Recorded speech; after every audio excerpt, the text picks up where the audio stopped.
That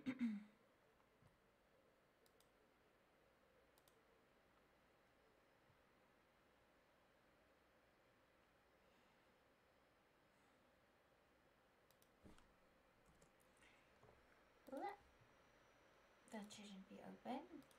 Of course. Good morning. How are you today? Welcome back to my channel. I'm Triskatex and I'm your local dirty old wholesome guy. And I'm here to read you one of the world's oldest stories. It's over 1,000 years old. It's called The Tale of Genji. It was written by a woman in Japan, and I love reading it so much and I enjoy it very much.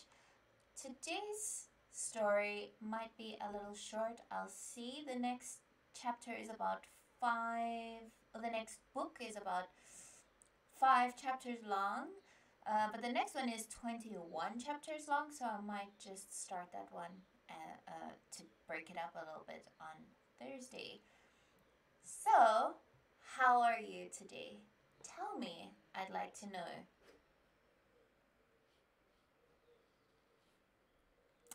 Thank you, Stale Viking. Yes, it is a really interesting story and I'm enjoying reading it for everyone. It brings me great pleasure. Oh, and I would like to thank Zindar for your follow. Thank you so much. I hope to see you today. Alrighty. So, since I'm by myself, it's okay. I'm doing this for me anyway. I'm going to cold read. That means I haven't seen these words before. I'm going to cold read The Tale of Genji by Murasaki Shikibu. This is book 3, The Shell of the Locust. Are we ready? Let's go. Oh, sorry if you can see the boom. I finally set up my microphone. I actually have a recording microphone. I finally set it up, but now the boom arm is kind of like in the viewfinder of the camera. But it's the only way to get the microphone close enough to my mouth. Also, I hope the sound is better today because of the new microphone. All right, let's get started.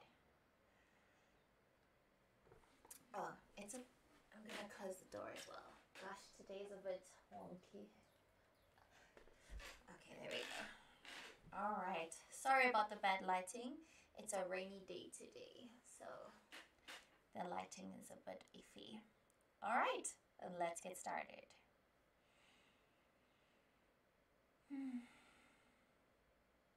Chapter 1. Genji lay sleepless. I'm not used to such treatment. Tonight I have for the first time seen how a woman can treat a man. The shock and the shame are such that I do not know how I can go on living. The boy was in tears, which made him even more charming. The slight form, the not too long hair, was it Genji's imagination that he was much like his sister? The resemblance was very affecting, even if imagined. It would be undignified to make an issue of the matter and seek the woman out, and so Genji passed the night in puzzled resentment. The boy found him less friendly than usual. Oh, so as a reminder, we left off Genji found an excuse to go and visit the woman he is essentially in love with.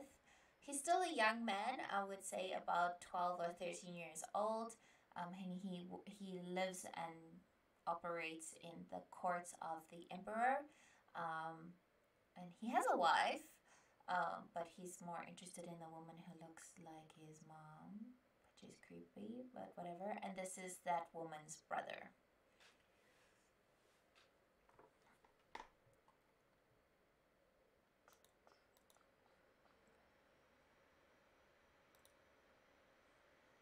The lady too passed a difficult night. There was no further word from Genji. It seemed that he had had enough of her. She would not be happy if he had in fact given her up, but with half her mind she dreaded another visit. It would be as well to have an end of the affair, yet she went on grieving. For Genji, there was gnawing dissatisfaction. He could not forget her, and he feared he was making a fool of himself. I am in a sad state, he said to the boy. I try to forget her, and I cannot. Do you suppose you might contrive another meeting? It would be difficult, but the boy was delighted even at this sort of attention. Okay, chapter 1, short and sweet.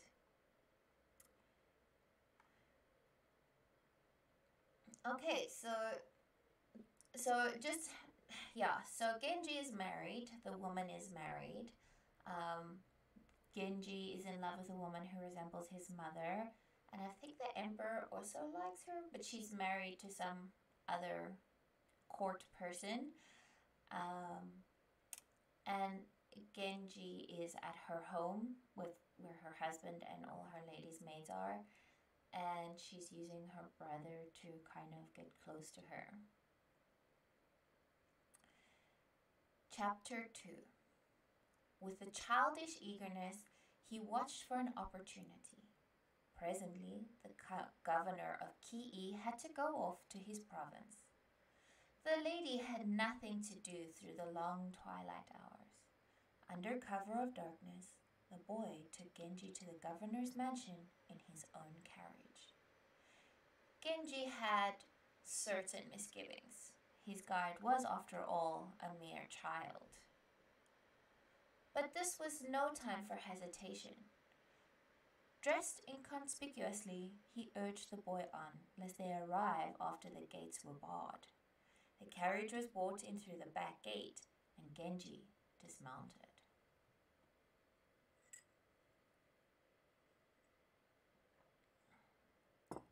So a young boy attracted little attention and indeed little difference from the guards. He left Genji at an east door to the main hall. He pounded on the south shutters and went inside. "Shut it! Shut it!" shrieked the woman. "The whole world can see us!" "But why do you have them closed on such a warm evening?" "The lady from the west wing has been here since noon. They have been at go." Hoping to see them at the go board, Genji slipped from his hiding place. Let's try that again. Hoping to see them at the go board, Genji slipped from his hiding place and made his way through the door and the blinds. The shutter through which the boy had gone was still raised. Genji could see through to the west. One panel of a screen just inside had been folded back, and the curtains, which should have shielded off the space beyond, had been thrown over their frames. Perhaps because of the heat. The view was unobstructed. There was a lamp near the woman. The one in silhouette with her back against a pillar. Would she be the one on whom his heart was set? He looked first at her. She seemed to have on a purple singlet with a woven pattern, and over it a cloak of which the color and material were not easy to determine. She was a small, rather ordinary lady with delicate features. She evidently wanted to conceal her face even from the girl opposite, and she kept her thin little hands tucked in her sleeves. Her opponent was facing east, and Genji had a full view of her face. Over a singlet of white gossamer she had thrown a purplish cloak, and both garments were somewhat carelessly open all the way to the band of the red trousers. She was very handsome, tall and plump and of a fair complexion, and the lines of her head and forehead were strong and pleasing. It was a sunny face, with a beguiling cheerfulness about the eyes and the mouth. Though not particularly long, the hair was rich and thick, and very beautiful where it fell about at the shoulders. He could detect no marked flaws and saw why her father, the governor of Io, so cherished her. It might help, to be sure, if she were just a little quieter. Yet she did not seem to be merely silly. She brimmed with good spirits as she placed a stone upon a dead spot to signal the end of the game. "Just a minute, if you please," said the other very calmly. "It is not quite over. You will see that we have a koto. Get out of the way first." I've lost. Let's just see what I have in the corners." She counted up her fingers. 10, 20, 30, 40. She would have had no trouble, he thought, taking the full count of the baths of Io, though her manner might have been just a touch inelegant. The other woman, a model of demureness, kept her face hidden.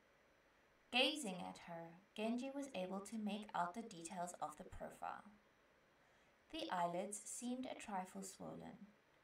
The lines of the nose were somewhat erratic, and there was a wariness, a want of luster about the face.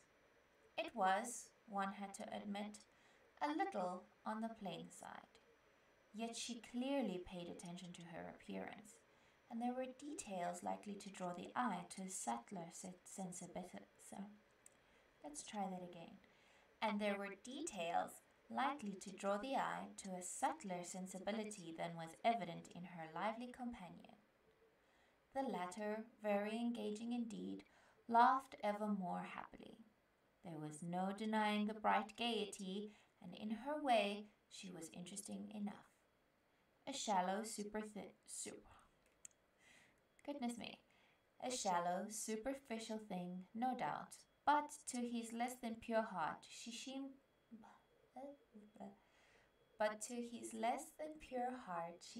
a prize not to be flung away.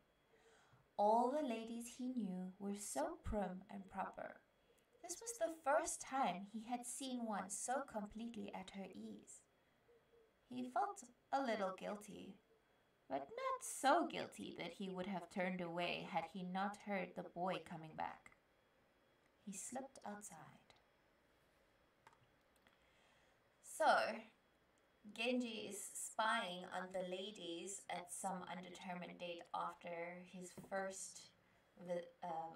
second visitation to the house.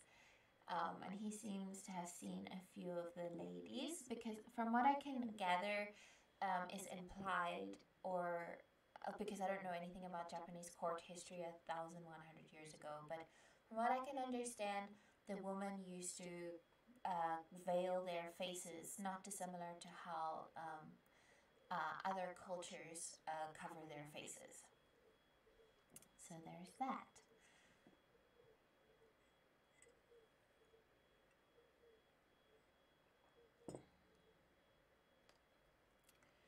All right, let's go on to chapter 3.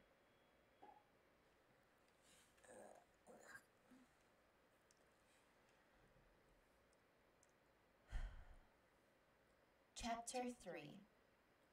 Apologetic that his master should still be at the beginning, the boy said that the unexpected guest had interfered with his plans. "You mean to send me all frustrated once more? It is really too much." "No, sir, but I must ask you to wait until the other lady is gone." "I'll arrange everything then. I promise you." Things seemed to be arranging themselves. The boy was very young, but he was calmly self-possessed and had a good eye for the significant things. The game of Go was apparently over.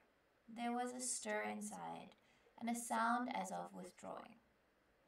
Where will that boy have gone? Now there was a banging of shutters.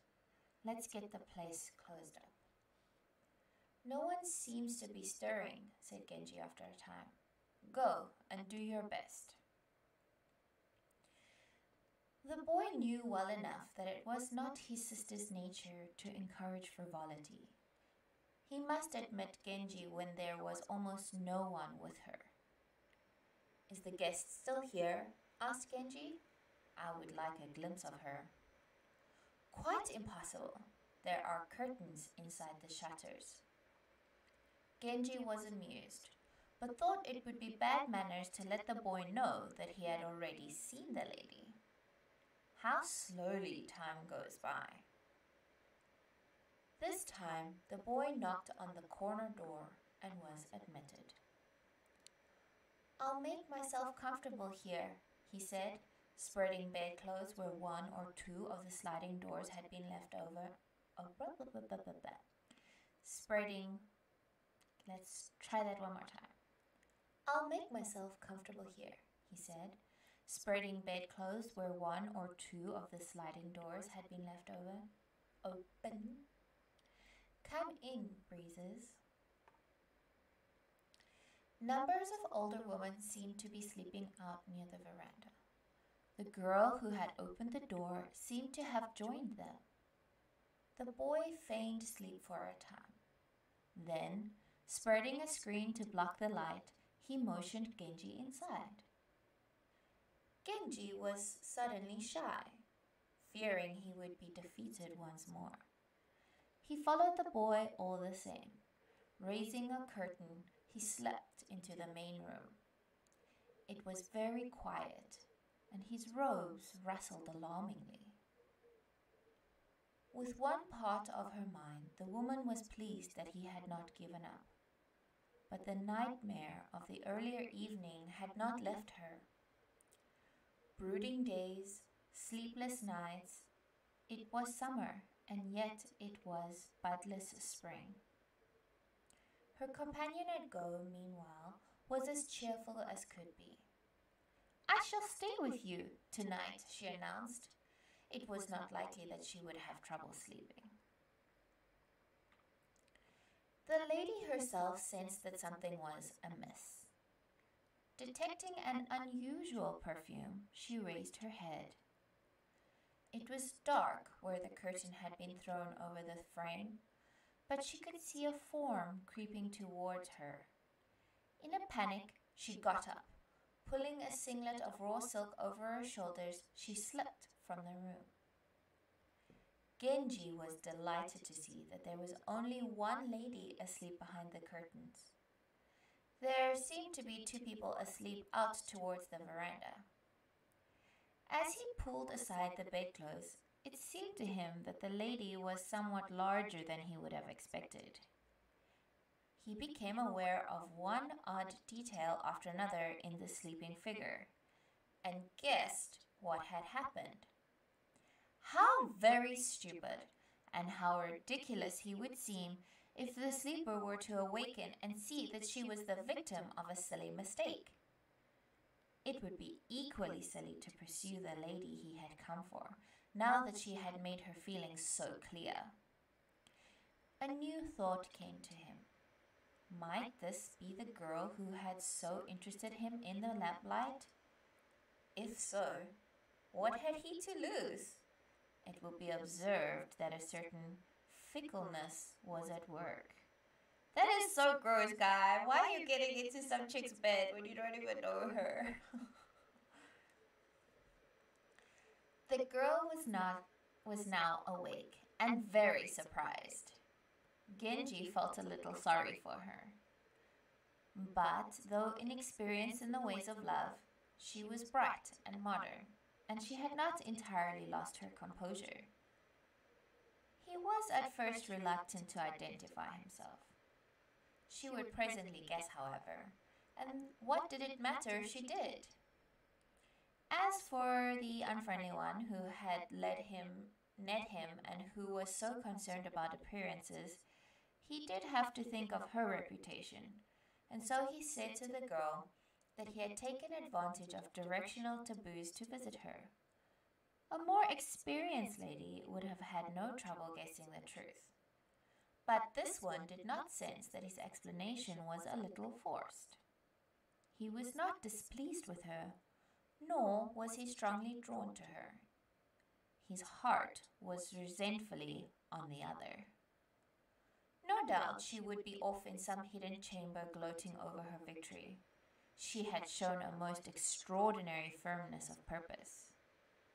In a curious way, her hostility made her memorable. The girl beside him had a certain young charm of her own, and presently he was deep in vows of love. The ancients used to say that a secret love runs deeper than an open one. He was most persuasive. Think well of me. I must worry about appearances, and it is not as if I could go where my desires take me. And you? There are people who would not at all approve. That is sad, but you must not forget me. I'm afraid. She was clearly she was afraid. I won't be able to write to you. You are right that we would not want people to know. But there is the little man I brought with me tonight. We can exchange notes through him.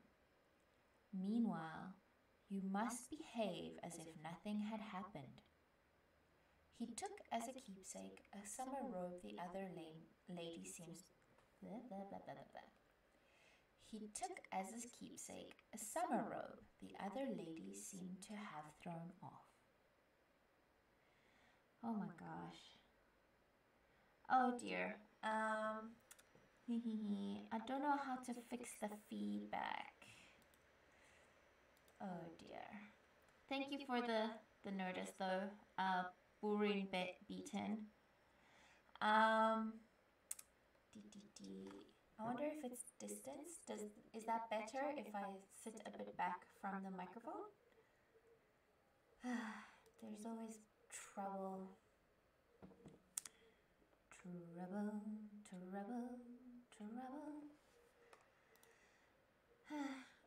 I'm really sorry about the feedback. I didn't realize it was happening. Thank you for letting me know.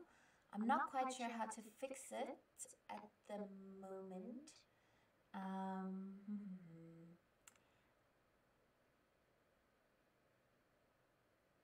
Oh, I am in a large space, unfortunately. Yeah, so this is why I didn't want to use this mic originally.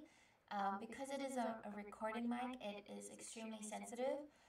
So if I don't have something surrounding me, like a booth, or if the mic is not in my little mini booth, then yes, you can hear a bit of an echo because I'm in a large room.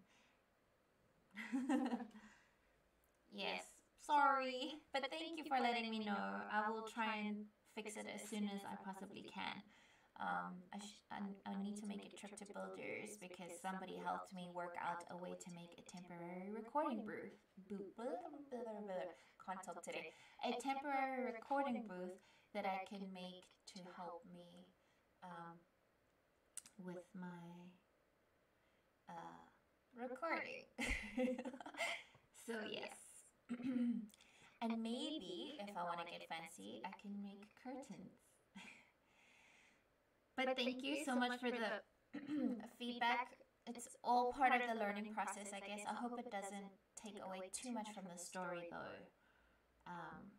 So let me know if it's disturbing the story. Yeah, I probably need to get another application to work on that echo.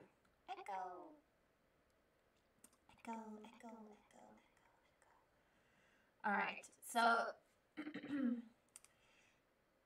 from what I can... All right, let's continue with the story. So, as we can see, Benji went to go make out with one lady and ended up kind of being upset because she wasn't around. So he's like leading some other lady on, or he's interested in some other lady. So it's gotten a bit complicated. Man, relationships when we're young, so complex. Sorry about the croakiness in my voice as well.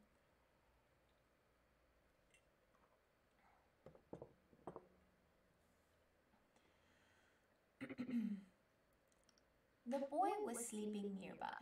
Oh, oops. Chapter 4. The boy was sleeping nearby. The adventure was on his mind, however, and Genji had no trouble arousing him. As he opened the door, an elderly serving woman called out in surprise.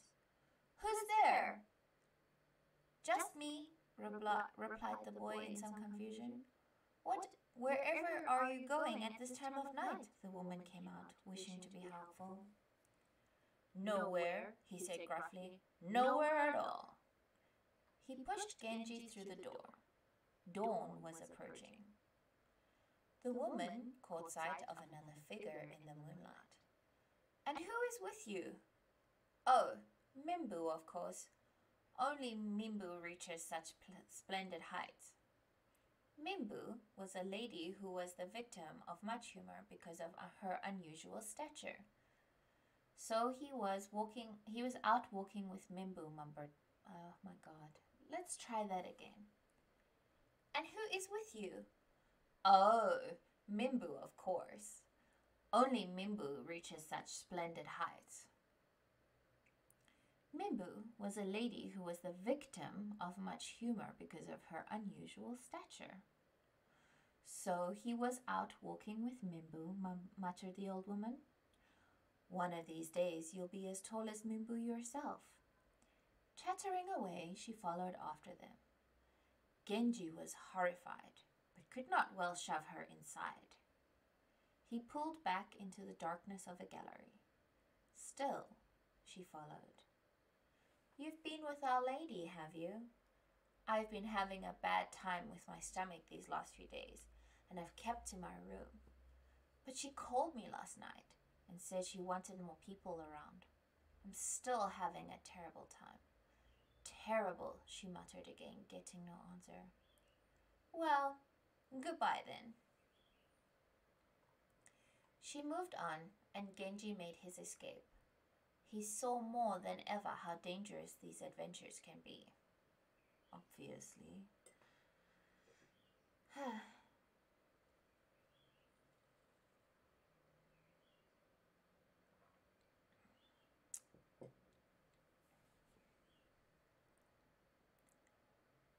The boy went with him to Nijo. Genji recounted the happenings of the night. The boy had not done very well, he said, shrugging his shoulders in annoyance at the thought of the woman's coldness. The boy could find no answer. "I am rejected, and there is nothing to be done for me. But why could she have not sent a pleasant answer? I'm no match for that husband of hers. That's where the trouble lies." But when he went to bed, he had her cloak beneath his own. He kept the boy beside him, audience for his laments. "It's not that you aren't a nice enough boy, and it's not that I'm not fond of you, but because of your family, I must have doubts about the durability of our relationship." A mark which plunged the boy into the darkest melancholy. Genji was still unable to sleep. He said that he required an inkstone. On a fold of paper, he jotted down a verse as if for practice. "Beneath a tree, a locust's empty shell. Sadly I muse upon the shell of a lady." I wondered what the other one, the stepdaughter, would be thinking of him. But though he felt rather sorry for her, and though he turned the matter over in his mind, he sent no message. The lady's fragrance lingered in the robe he had taken. He kept it with him, gazing at it fondly. The boy, when he went to his sister's house, was crushed by the scolding he'd received. This is the sort of thing a person cannot be expected to put up with. I may try to explain what has happened, but can you imagine that people will not come to their own conclusions? Does it not occur to you that even your good master might wish to see an end to this childishness? Badgered from the left and badgered from the right, the poor boy did not know where to turn. He took out Genji's letter. In spite of herself, his sister opened and read it. that reference to the shell of the locust. He had taken her robe then. How very embarrassing. A sodden rag like the one discarded by the fisherman of Issa. The other lady, her stepdaughter, turned in some disorder to her own west wing. Returned, sorry. She had her sad thoughts all to herself, for no one knew what had happened. She watched the boys' comings and goings, thinking that there might be some word. But in the end, there was none. She did not have the imagination to guess that she had been a victim of mistaken identity. She was a light-hearted and inattentive creature, but now she was lost in sad thoughts. The lady in the main hall kept herself under tight control. She could see that his feelings were not to be described as shallow, and she longed for what would not return, her maiden days. Besides his poem, she jotted down a poem by Lady Issa. The dew upon the fragile locust wing is lost among the leaves. Lost are my tears. Okay, so that's the end of book 3. And yes, so there's been a bit of mistaken identity and some comedy of, what is it called? There's a name for this. A comedy of mistakes, or a comedy of somethings. I can't remember the expression right now, but there was a whole bunch of like comedy of errors. Thank you. There's like a whole bunch of miscommunication, and yeah, it appears that Genji feels rejected because the lady ran away because an unexpected guest didn't want to leave. And Genji was trying to visit her all stealthy-like. And when he got to the room, she wasn't there, and there was this other like peppy girl, and he basically lied to her and said he was interested in her, and he's basically breaking her heart. Then he was rude to the brother as well. So he's like, it's the boy's fault that things went wrong. Anyway, so that's the third book. I'm going to take a break now. I'm a little bit croaky this morning for some reason. And then I will start book 4, Evening Faces. But for now, I'm going to take a break. And I'll see you guys in 5 minutes. Beep, beep, beep, beep.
Okay,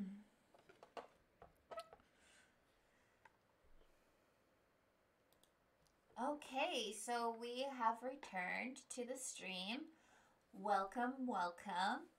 So, I want the two people who are watching this stream right now, if you could give me your thoughts on the story of Genji so far. I'm sure you guys have been here kind of from the beginning. Tell me, what do you think about the story?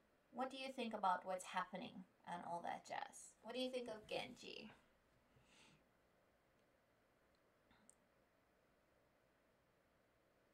Cool.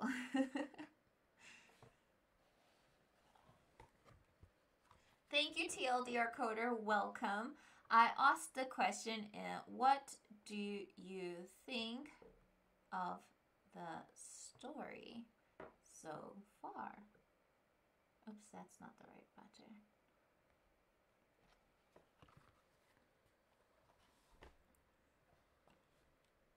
What are you guys thinking for the story? About the story, not for the story. That's terrible grammar.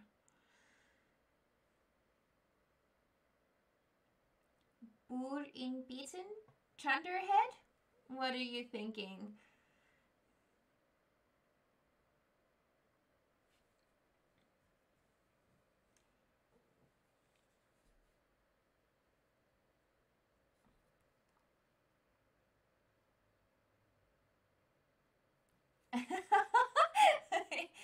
Yes, you're here to listen to the dulcet tones of my beautiful voice.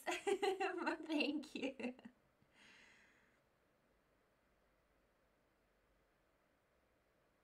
Thank you. Yes, it is surprisingly modern. You know, I watch several YouTubers who talk a lot on history, like 19th century, 18th century, 17th century, and back. And you know, they've said this a few times, and I kind of agree with them. We always think that people from 100 years ago, 200 years ago, 1,000 years ago were like more dumb. And we think that they didn't know things or something. Like it's like this, like you think that they're this monolith of nothingness. And then you read their stories, you do a little bit of digging, and you realize you realize that that they thought the same things that we did. They went through the same things that we did. They experienced the same things as we did. And I think personally, they did some things better than we do now. For example, in terms of clothing, they didn't wear plastic clothes like polyester. Um, they wore all natural fabrics, and it made a difference in their. It actually makes a difference when you wear proper natural fabrics. It's really incredible.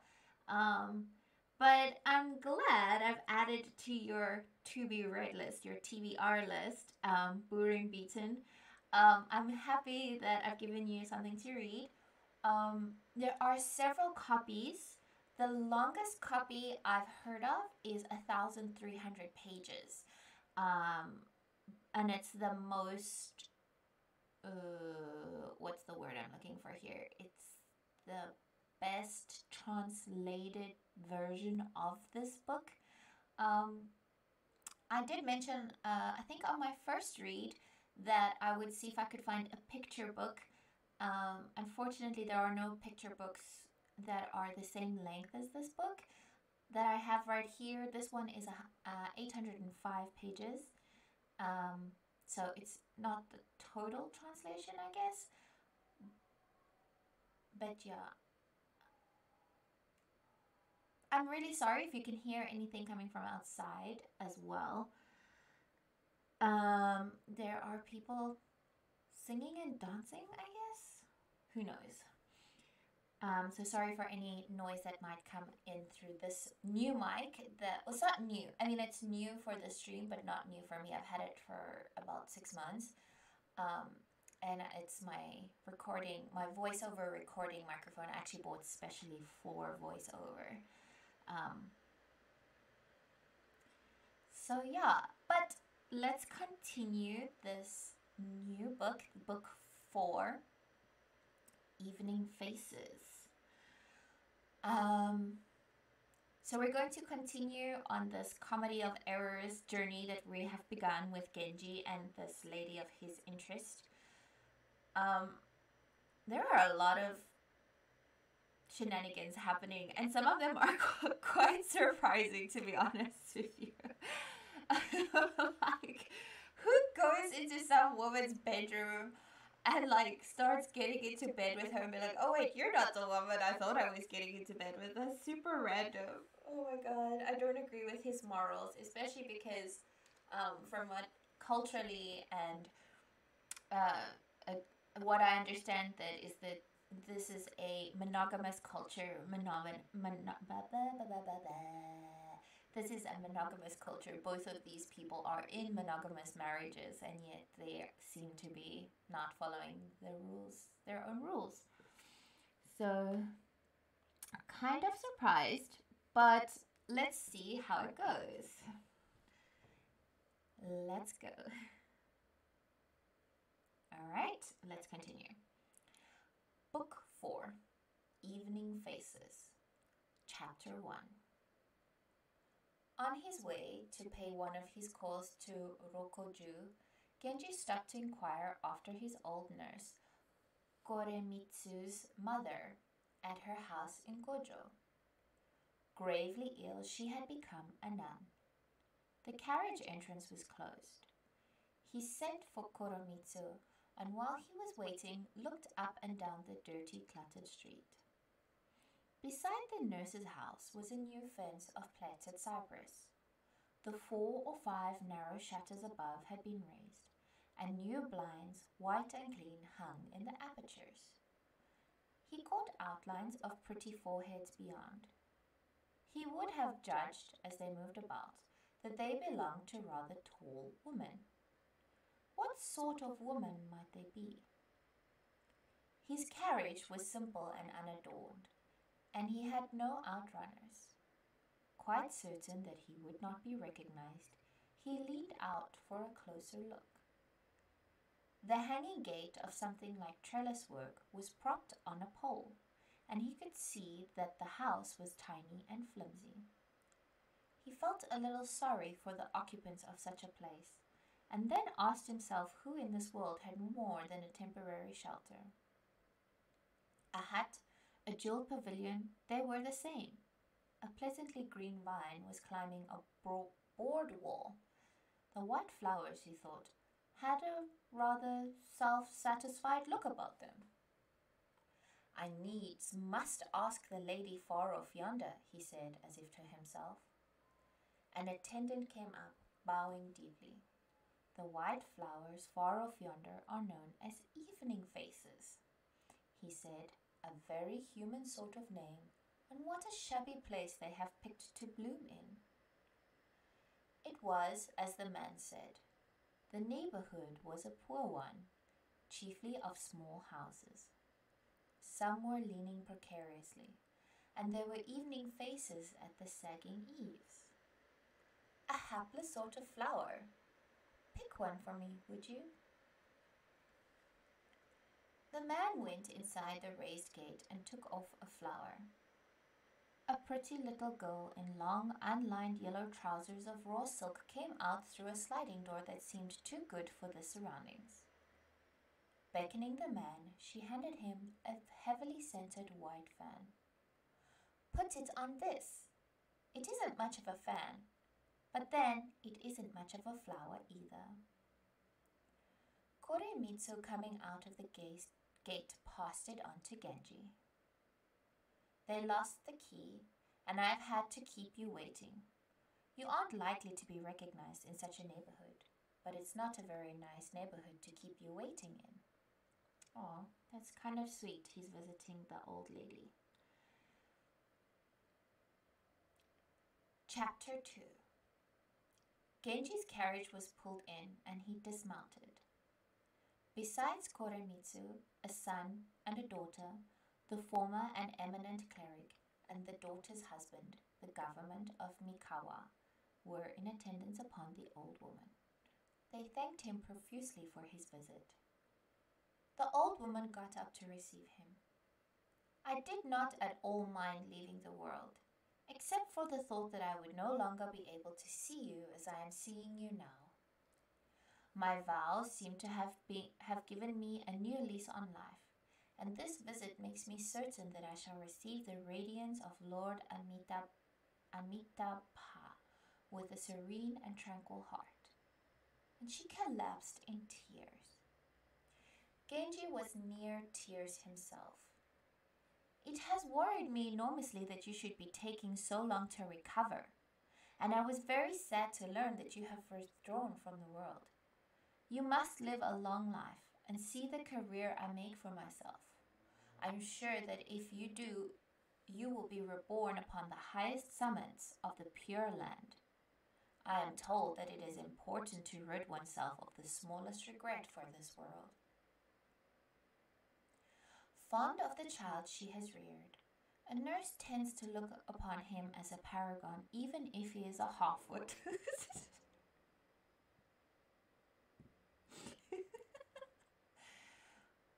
How much... I don't know why this made me laugh. Oh, lol. How much prouder was the old woman who somehow gained stature, who thought of herself as eminent in her own right for having been permitted to serve him. The tears flowed on. Her children were ashamed for her. They exchanged glances. It would not do to have these contortions taken as signs of a lingering affection for the world. Genji was deeply touched. The people who were fond of me left me when I was very young. Others have come along, it is true, to take care of me, but you are the only one I am really attached to. In recent years, there have been restrictions upon my movements, and I have not been able to look in upon you morning and evening as I would have wished, or indeed to have a good visit with you. Yet I become very depressed when the days go by and I do not see you. Would that there were on this earth no final partings. He spoke with great solemnity, and the scent of his sleeve as he brushed away a tear quite flooded the room. Yes, thought the children, who had been silently reproaching their mother for her want of control, the fates had been kind to her. They too were now in tears. Aww, I think it's kind of sweet. I mean, she was his nurse, so I'm guessing she raised him.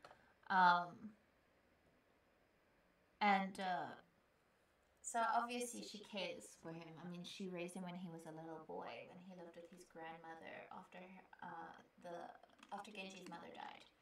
So I can understand, like, when you spend that much time with someone and then they suddenly can't see you anymore, it becomes very, very sad.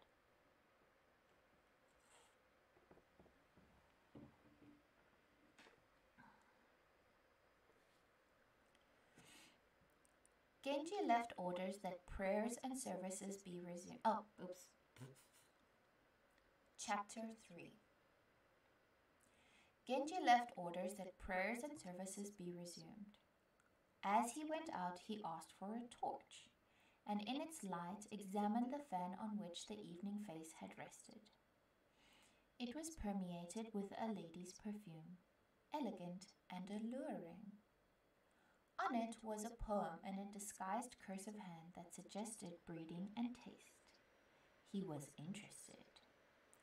I think I need not ask whose face it is, so bright this evening face in the shining dew.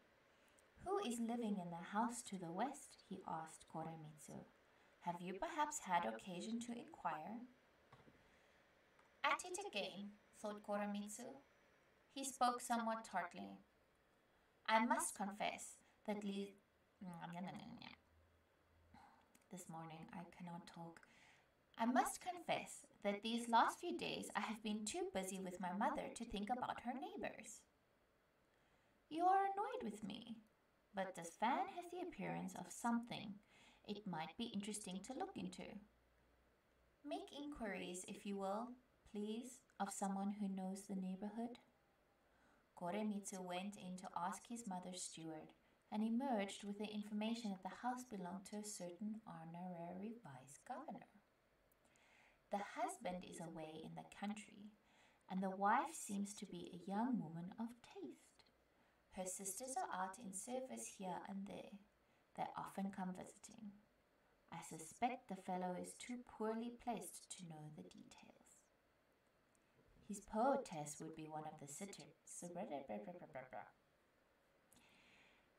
His poetess would be one of the sisters, thought Genji, a rather practiced and forward young person, and were he to meet her, perhaps vulgar as well, but the easy familiarity of the poem had not been at all unpleasant, not something to be pushed away in disdain.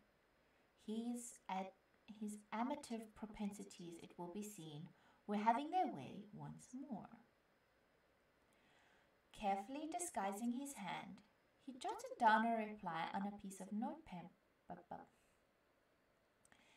Carefully disguising his hand, he jotted down a reply on a piece of notepaper and sent it in by the attendant who had earlier been of service.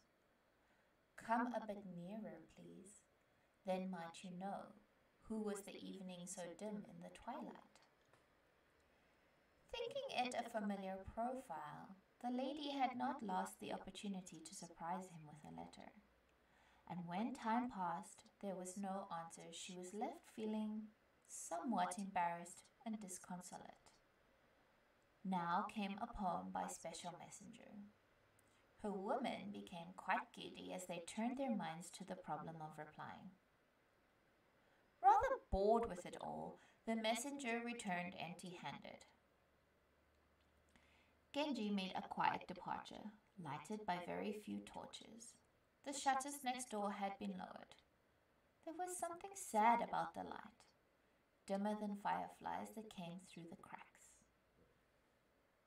There's some weird things happening, man. Some such things happening. Chapter 4. At the Rokuju house, the trees and the plantings had a quiet dignity. The lady herself was strangely cold and withdrawn. Thoughts of the evening faces quite left him. He overslept, and the sun was rising when he took his leave.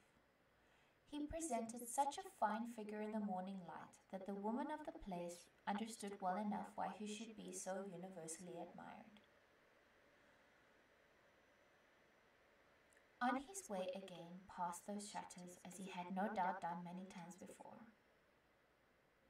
Because of that small incident, he now looked at the house carefully, wondering who might be within. Chapter 5. My mother is not doing at all well, and I have been with her, said Koremitsu some days later, and coming nearer. Because you seemed so interested, I called someone who knows about the house next door and had him questioned. His story was not completely clear. He said that in the 5th month or so, someone came very quietly to live in the house, but that not even the domestics had been told who she might be. I have looked through the fence from time to time myself, and had glimpses through blinds of several young women. Something about their dress suggests that they are in the service of someone of higher rank. Higher rank. Yesterday, when the evening light was coming directly through, I saw the lady herself writing a letter. She is very beautiful. She seemed lost in thought, and the women around her were weeping. Genji had suspected something of the sort. He must find out more. Koremitsu's view was that while Genji was undeniably someone the whole world took seriously, his youth and the fact that women found him attractive meant that to refrain from these little affairs would be less than human. It was not realistic to hold that certain people were beyond temptation. Looking for a chance to do a bit of exploring, I found a small pretext for writing to her. She answered immediately in a good, practiced hand. Some of her women do not seem at all beneath contempt. Explore very thoroughly, if you will. I will not be satisfied until you do. The house was what the guardsman would have described as the lowest of the low. But Genji was interested. What hidden charms might he not come upon? The fickleness of young people. Chapter 6. He had thought the coldness of the governor's wife, the lady of the Locust shell, quite unique. Yet if she had proved amenable to his persuasions, the affair would no doubt have been dropped as a sad mistake after that one encounter. As matters were, the resentment and the distinct possibility of final defeat never left his mind.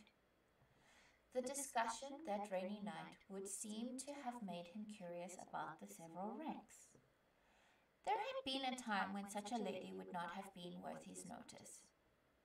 Yes, it had been broadening that discussion. He had not found the willing and available one, the governor of Io's daughter, entirely uninteresting. But the thought that the stepmother must have been listening coolly to the interview was excruciating. He must await some sign of her real intentions.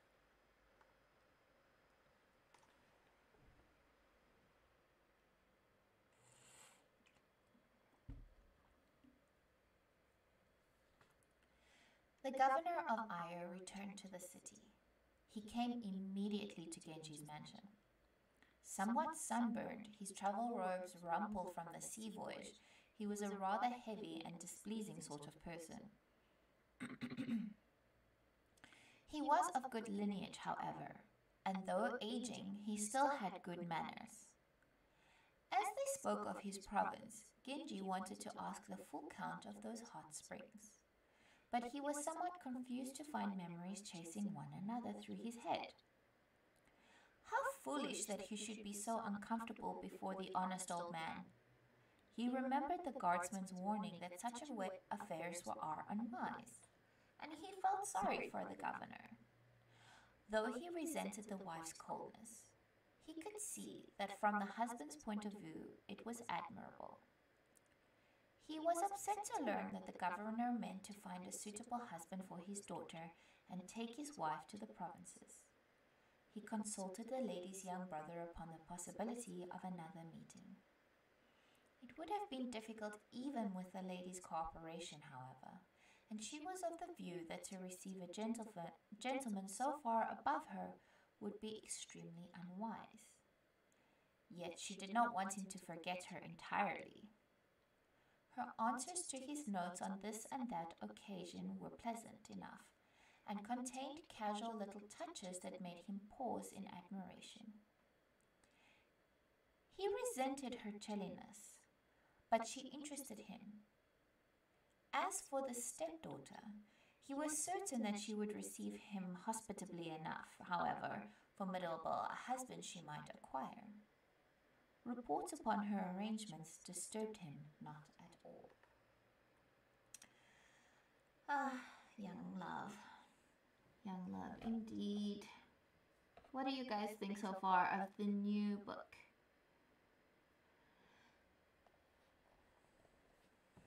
It seems interesting. I feel like some people are quicker to bend the rules for themselves than others.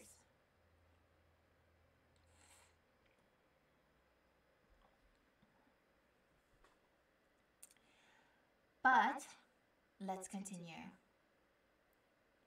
Chapter 7. Autumn came. He was kept busy and unhappy by affairs of his own making, and he visited Sanjo infrequently. There was resentment. Of course there was resentment, duh.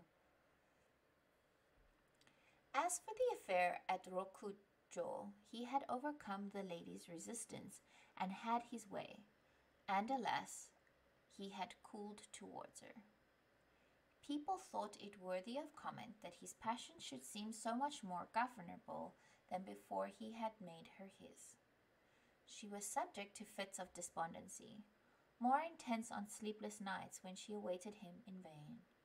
She feared that if rumors were to spread, the gossips would make much of the difference in their ages. On a morning of heavy mists, insistently roused by the lady who was determined to be on his way, Genji emerged yawning and sighing, and looking very sleepy. Chujo, one of her women, raised a shutter and pulled the curtain aside as if urging her lady to come forward and see him off. The lady lifted her head from her pillow. He was an incomparably handsome figure as he paused to admire the profusion of flowers below the veranda. Chujo followed him down a gallery. In an aster robe that matched the season pleasantly, and a gossamer train worn with clean elegance, she was a pretty, graceful woman. Glancing back, he asked her to sit with him for a time at the corner railing. The ceremonious precision of the seated figure and their hair flowing over her robes were very fine. He took her hand. Though loath to be taxed with seeking fresher blooms, I feel impelled to pluck this morning glory. Why should it be? She answered with practiced alacrity, making it seem that she was speaking not for herself, but for her lady, in haste to plunge into the morning mists, to have no heart for the blossoms here. A pretty little page boy, especially decked out for the occasion it would seem, walked out among the flowers. His trousers wet with dew, he broke off a morning glory for Genji.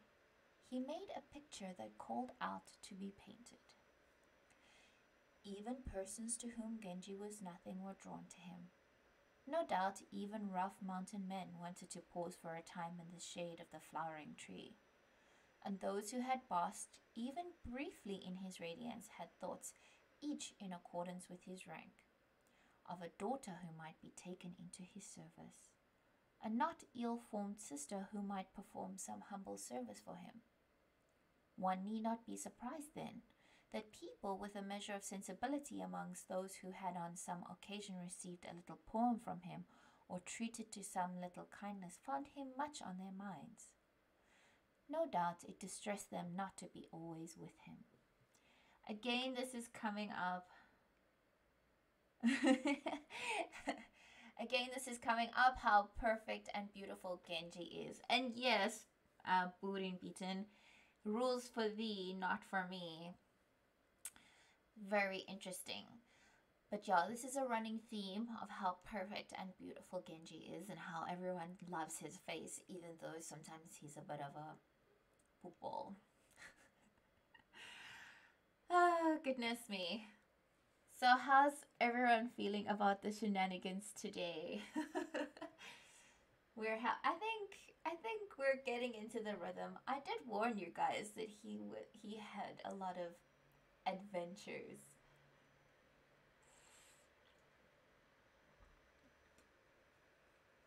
All right. Let's move on to chapter 8. Chapter 8. I had forgotten. Koremitsu gave a good account of the fence peeping to which he had been assigned. I am unable to identify her. She seems determined to hide herself from the world.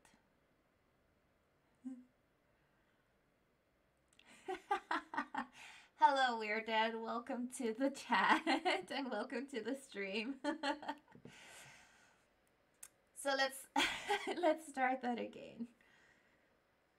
Yeah, right? He's perfect, so he doesn't have to follow the rules. Rude. Anyway, chapter 8. I had forgotten. Koremitsu gave a good account of the fence peeping to which he had been assigned. Fucking shit. People are very peeping Tom in this book, man. There's a lot of like looking through fences. This is not the first time, by the way. In book 2, Genji also, in book 3 and book 2, there was a lot of fence peeping. So book 4 and 5 should be no different. Gosh, all the peeping Toms. Yes. Yes. Yes, young people and me, because I have ADHD, means that I'm very easily distracted. Sorry about any car noises you might hear. The neighbors are leaving. Anyway, I see that. Indeed. Thank goodness I've rated this as adult. Alright, anyway, let's try that again. Chapter 8. I had forgotten Koremitsu gave me a good account of the fence peeping to which he had been assigned. I am unable to identify her. She seems determined to hide herself from the world. In their boarding, her women and girls go out to the long gallery at the street, the one with the shutters, and watch for carriages.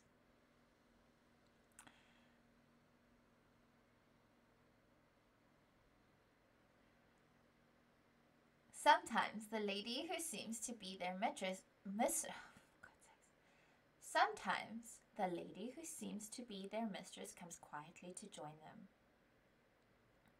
I've not had a good look at her, but she seems very pretty indeed. One day, a carriage with outrunners went by. The little girls shouted to a person named Ukon that she must come in a hurry. The captain was going by, they said. An older woman came out and motioned to them to be quiet. How did they know? She asked, coming out towards the gallery. The passage from the main house is by a sort of makeshift bridge. She was hurrying, and her skirt caught on something, and she stumbled and almost fell off. The sort of thing the god of Katsuragi might do, she said, and seemed to have lost interest in sightseeing. They told her that the man in the carriage was wearing casual court dress and that he had a retinue. They mentioned several names, and all of them were undeniably Lord Tono Chujo's guards and pages. Oh, Tono Chujo is Genji's best friend, if I remember correctly, from book 3. It's okay, Ice. Welcome to the chat. No worries. For those of you that know me personally and have my WhatsApp, feel free to let me know and give me your email addresses, and I can invite you to my calendar settings so that you can join me, so that you can get a notification from when I start recording. I also have set up on Twitch a recurring recording time, so this should also make it easy for you guys to know when I'm recording. Anyway, welcome. Thank you for joining regardless. I hope you enjoy the story. Let's continue. So we just found out that Tono Chujo, Genji's best friend, if I'm not mistaken, is maybe the love interest of the lady that lives in the poor district with the evening faces flowers. So let's continue. Welcome to the party.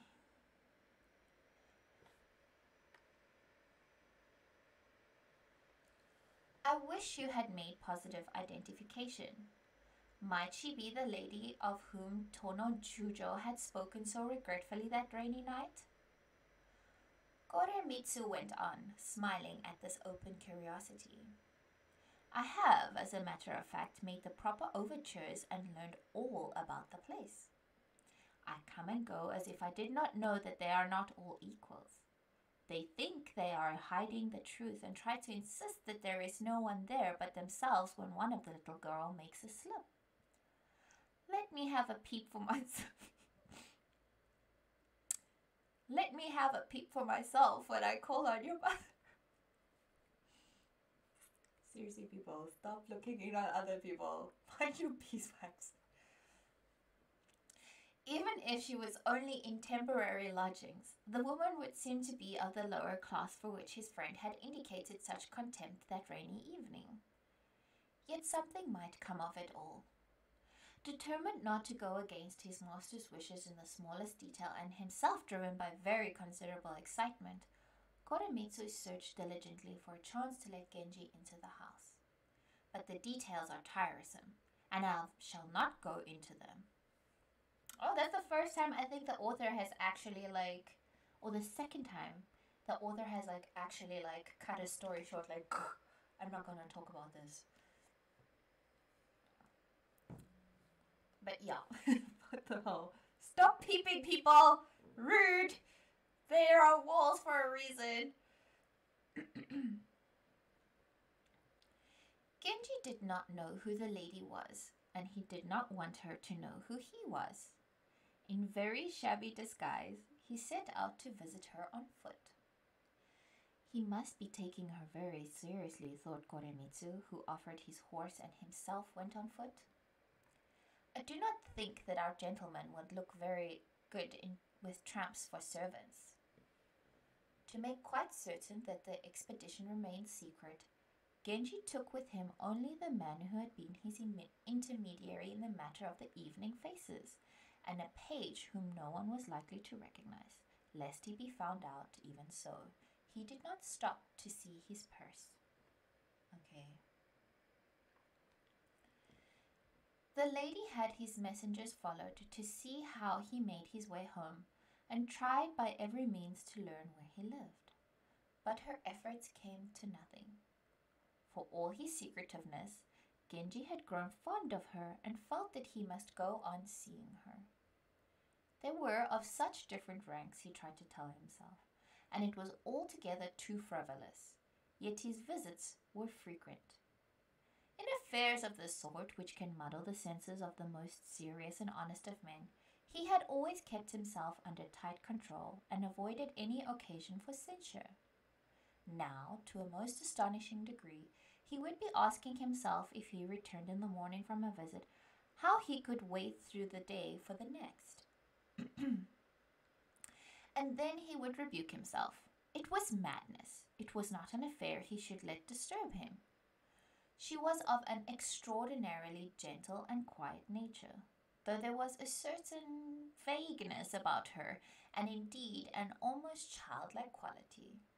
It was clear that she knew something about men. She did not want to appear to be of very good family.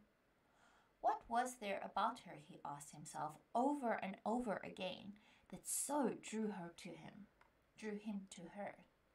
Sorry.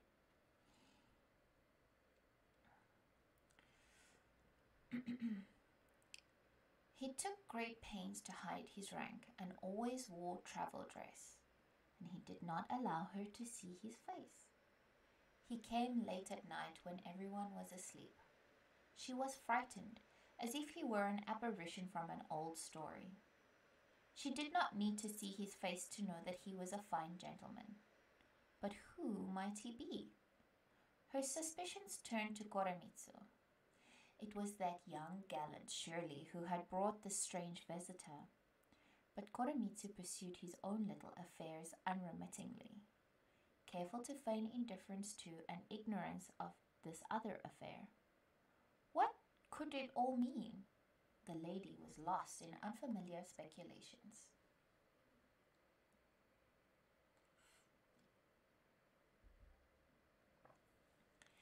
Genji had his own worries. If, having lowered his guard with an appearance of complete unreserve, she were to slip away and hide, where would he seek her? This seemed to be but a temporary residence, and he could not be sure when she would choose to change it, and for what other. He hoped that he might reconcile himself to what must be and forget the affair as just another dalliance, but he was not confident. On days when, to avoid attracting notice, he refrained from visiting her, his fretfulness came near anguish. Suppose he were to move her in secret to Nijo? If troublesome rumors were to rise, well, he could say that they had been fated from the start. He wondered what bond in a former life might have produced an infatuation such as he had not known before. "Let's have a good talk," he said to her, "where we can be quite at our ease. It's all so strange. What you say is reasonable enough, but what you do is so strange and rather frightening." Yes, she might well be frightened. Something childlike in her fright brought a smile to his lips. Which of us is the mischievous fox spirit, I wonder? Just be quiet and give yourself up to its persuasions. Walala. Won over by his gentle warmth, she was indeed inclined to let him have his way.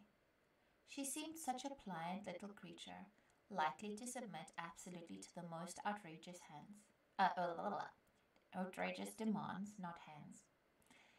He thought again of Tono Chujo's wild carnation, of the equable nature his friend had described that rainy night. Fearing that it would be useless, he did not try very hard to question her. She did not seem likely to indulge in dramatics and suddenly run off and hide herself, and so the fault must have been Tono Chujo's. Genji himself would not be guilty of such negligence, though it did occur to him that a bit of infidelity might make her more interesting. Okay, let's call it there, I think. Okay, no. Let's do one more chapter, I think, chapter 10. And then we'll call it there. It's about halfway through this particular book. And then we will go and raid someone else's channel. All right.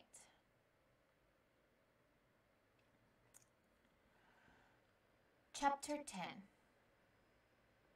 The bright full moon of the 8th month came... Oh my god, this morning is not good for reading. It's okay though.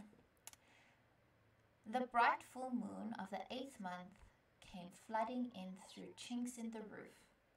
It was not the sort of dwelling he was used to, and he was fascinated. Toward dawn he was awakened by plebeian voices in the shabby houses down the street. Freezing. That's what it is.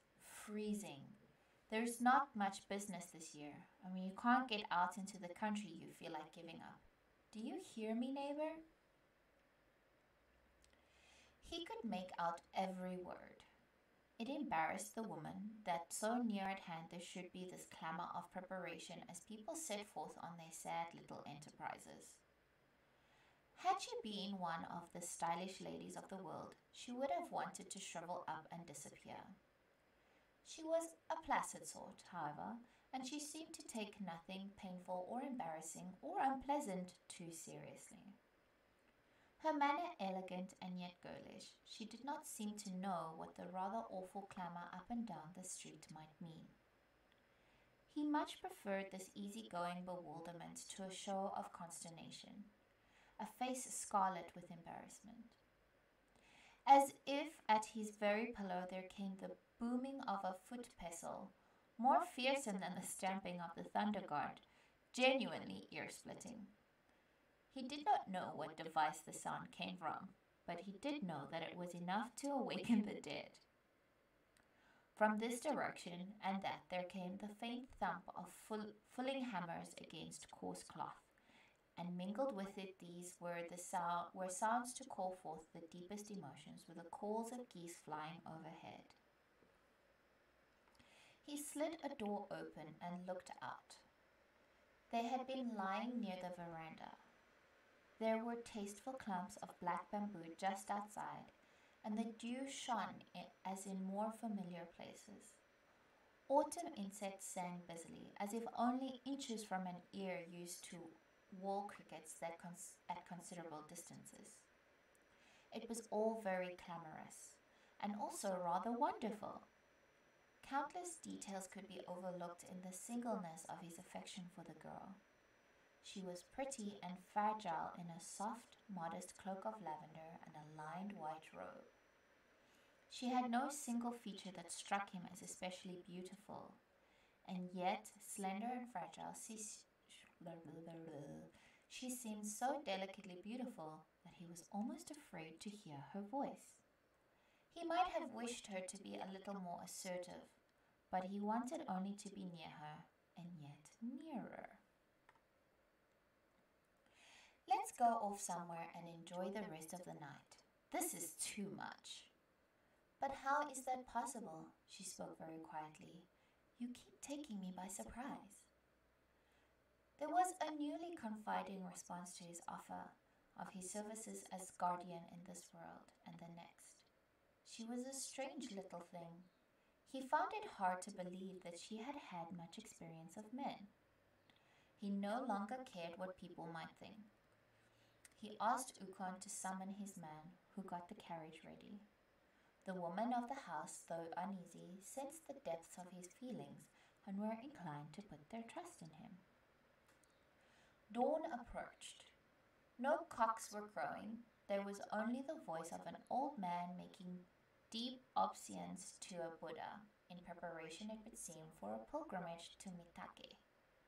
He seemed to be prostrating himself repeatedly and with much difficulty.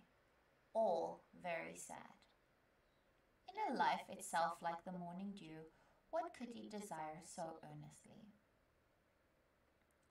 Praise to the Messiah to come, intoned the voice. Listen, said Genji, he's thinking of another world. This pious one shall lead us on our way, as we plight our troth for all the lives to come.